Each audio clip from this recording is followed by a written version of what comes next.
lamun dipayun mangga urang sanggupan puji sareng syukur ka Allah Subhanahu wa taala.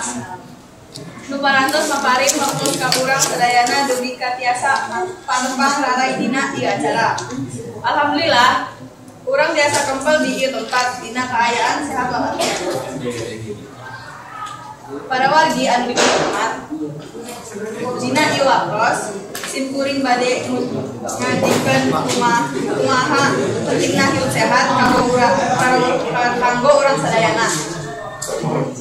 Nuyu jeung hadis Rasulullah kebersihan teh sebagai tina iman.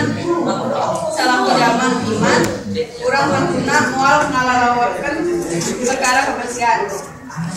Urang sadaya kada ngajaga lingkungan sareng awak sorangan sampean dijauhkeun tina segala penyakit. Kumaha kitu, urang kedah melaksanakan hirup sadinten kuat